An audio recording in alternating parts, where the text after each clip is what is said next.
পরেশ রাওয়াল হেরাফেরি 3 থেকে তার ন্যায়সঙ্গত প্রস্থান স্পষ্ট করে বলেছেন, আমার আইনজীবী উপযুক্ত প্রতিক্রিয়া পাঠিয়েছেন। বন্ধুরা, এর আগে আমি একটি ভিডিও তোমাদের জন্য এনেছিলাম যেখানে আমি তোমাদের জানিয়েছিলাম পরেশ রাওয়াল হেরাফেরি 3 থেকে এক্সিট করার পরে অক্ষয় কুমার প্রযোজক হিসাবে পরেশ রাওয়ালকে একটি 25 কোটি টাকার নোটিশ পাঠিয়েছেন ক্ষতিপূরণ হিসাবে। তারই কি প্রতিক্রিয়া পরেশ রাওয়ালের তরফ থেকে এসেছে সেটাই আমি আজকের ভিডিওতে তুলে ধরবো তোমাদের সামনে। Hi everyone, welcome back to my channel Anjana Banerjee vlogs. বন্ধুরা, তোমাদের সকলকে আমার এই ছোট্ট ইউটিউব চ্যানেলে স্বাগত জানাই। পরেশ রাওয়াল হেরাফেরি 3 ত্যাগ করেছেন, যা নির্মাতাদের হতাশ করেছে এবং অক্ষয় কুমারকে আইনি পদক্ষেপ নিতে বাধ্য করেছে বলে জানা গেছে।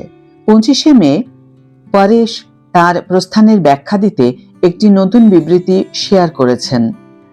তার প্রস্থানের সাথে সাথে ছবিটির ভবিষ্যৎ এখন অস্পষ্ট। বহুল প্রতীক্ষিত তৃতীয় অংশ হেরাফেরি ফ্র্যাঞ্চাইজিটি একটি বড় ধাক্কার সম্মুখীন হয়েছে। সবচেয়ে প্রিয় অভিনেতাদের একজন পরেশ রাওয়াল প্রকল্প থেকে সরে আসার সিদ্ধান্ত নিয়েছেন এবং এটি চলচ্চিত্র নির্মাতার সাথে কোনো সৃজনশীল মতপার্থক্যের কারণে হয়নি। তার প্রস্থান অনলাইন এবং চলচ্চিত্রের টিমের মধ্যে আলোড়ন সৃষ্টি করেছে। বেশ কয়েকটি প্রতিবেদনের পর অক্ষয় কুমার আইনি পদক্ষেপ নেওয়ার অভিযোগ এবং পরেশ রাওয়াল তার চুক্তির ফি প্রযোজকদের কাছে ফেরত দেওয়ার অভিযোগে রাওয়াল তার ন্যায়সঙ্গত প্রস্থানের কারণ ব্যাখ্যা করার জন্য একটি আনুষ্ঠানিক বিবৃতি প্রকাশ করেছেন। পরেশ রাওয়ালের নতুন বক্তব্য।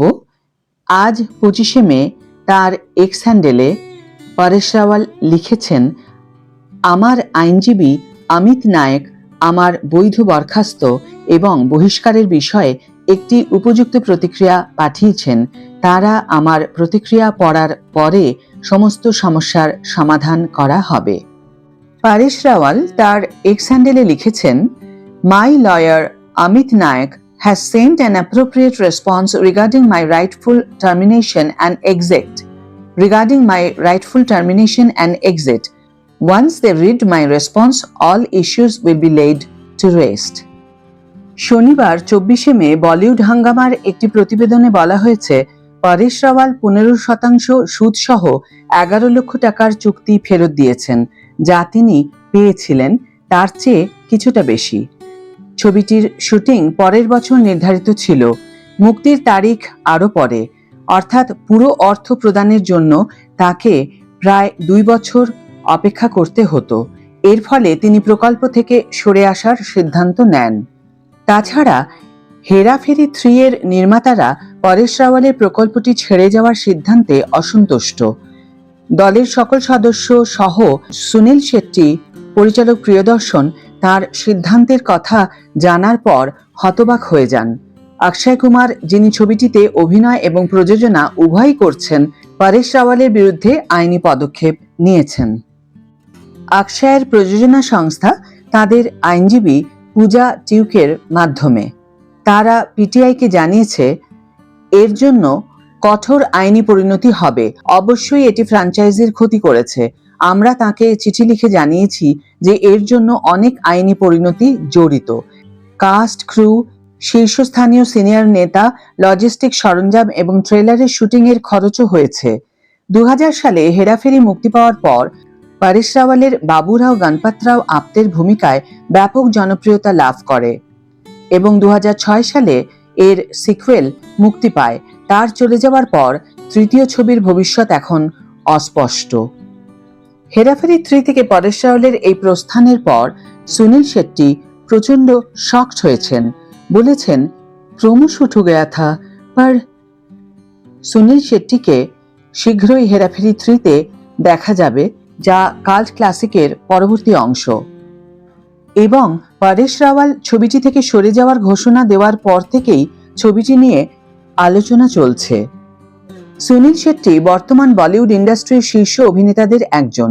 তার সাম্প্রতিক ছবি কেসরি বীর এই সপ্তাহে প্রেক্ষাগৃহে মুক্তি পেয়েছে এবং ভুলচুক মাফ এবং কাপকাপির সাথে তার লড়াই তীব্র। অভিনেতাকে শীঘ্রই দেখা যাবে হেরাফেরি 3 কাল্ট ক্লাসিকের পরবর্তী অংশে এবং পরেশ রাওয়াল যখন থেকে ছবিটি ছেড়ে যাওয়ার ঘোষণা করে দিয়েছেন তখন থেকেই ছবিটি নিয়ে আলোচনা চলছে।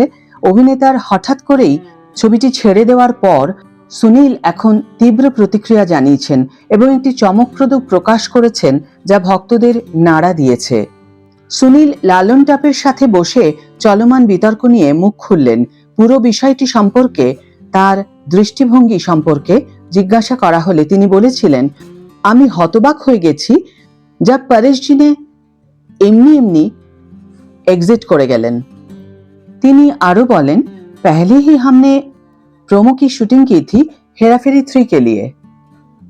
কিছুদিন আগে পরেশ রাওয়াল হেরাফেরি 3 থেকে সরে এসেছেন। তারপর থেকে ভক্তরা জানতে আগ্রহী যে হিট ফ্র্যাঞ্চাইজির তৃতীয় কিস্তিতে বাবু ভাইয়ার ভূমিকায় কে অভিনয় করবেন। অপরদিকে অক্ষয় কুমার, যিনি ছবিটির একজন প্রযোজকও, হেরাফেরি 3 থেকে রাওয়ালের বেরিয়ে যাওয়ার কারণে ক্ষতি নিয়ন্ত্রণ হিসেবে 25 কোটি টাকার নোটিশ পাঠিয়েছেন পরেশ রাওয়ালকে। নির্মাতারা আরও দাবি করেছেন যে পরেশ কিছু দৃশ্যের শুটিং এর পরে ছবিটি ছেড়ে দিয়েছেন। অক্ষয় কুমারের আইনজীবী জানিয়েছিলেন যে পরেশ রাওয়াল ছবিটির 3.5 মিনিট শুটিং করার পর ছবিটি ছেড়ে চলে যাওয়ার জন্য অপেশাদার ছিলেন। তবে পরেশ আরো স্পষ্ট করে বলেছেন, প্রিয়দর্শনের সাথে সৃজনশীল মতপার্থক্যের কারণে তিনি হেরাফেরি 3 থেকে সরে আসেননি। আজকের ভিডিও এখানেই শেষ করছি বন্ধুরা। ভিডিও যদি ভালো লেগে থাকে তাহলে অবশ্যই একটা ছোট্ট করে লাইক দিও, শেয়ার করো বন্ধুদের সাথে। যারা এখনো আমার চ্যানেলটিকে সাবস্ক্রাইব করোনি তারা অবশ্যই চ্যানেলটিকে সাবস্ক্রাইব করে আমার পাশে থেকো, আর যারা অলরেডি সাবস্ক্রাইব করে দিয়েছো তাদের জন্য আমার অনেক ভালোবাসা এবং অনেক ধন্যবাদ। আজ তাহলে বিদায় বন্ধু, দেখা হবে পরের ভিডিওতে। ভালো থেকো, সুস্থ থেকো, সঙ্গে থেকো।